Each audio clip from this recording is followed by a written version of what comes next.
C3. Okay, hindi to C2A C3. Siyempre, may kasama siyang bala na kulang-kulang 1,000 pieces yung kasama niyang bala. Okay, bali ipakita na natin yung C3 natin.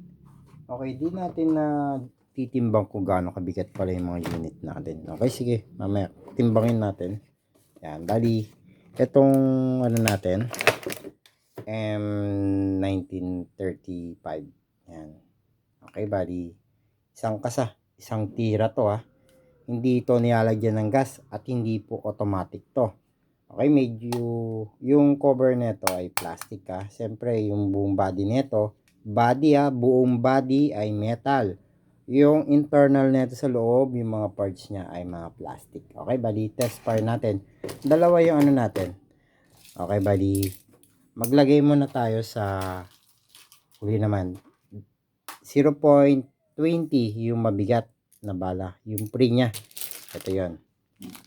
Sunod yung pangalawa 0. Teka lang, lagyan natin kulay para mas maganda. Okay, kuha lang ako ng dilaw, yung 0.12 para medyo hindi nakakalito. Okay, bali lagyan na natin. Unang lalabas yung 0.12. Okay, gaano ba kalakas to? Mahina lang to. Okay, try na natin.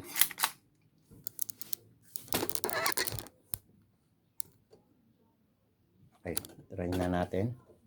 Yan, 0 yung speed test natin.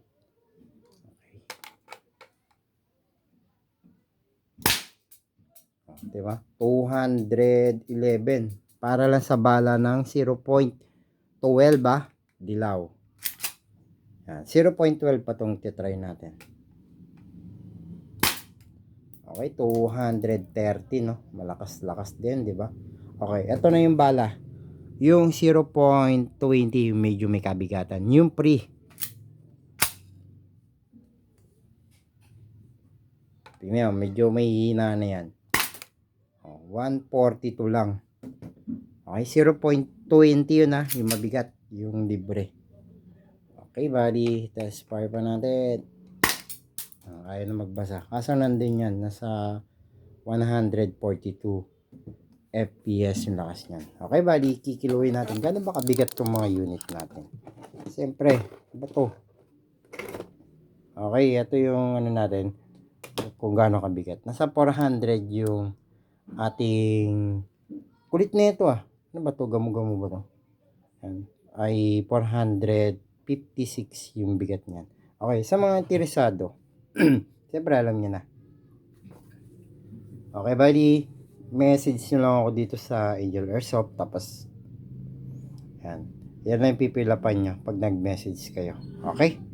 Name, details, lahat ng details. Okay, COD yun COD po at free shipping.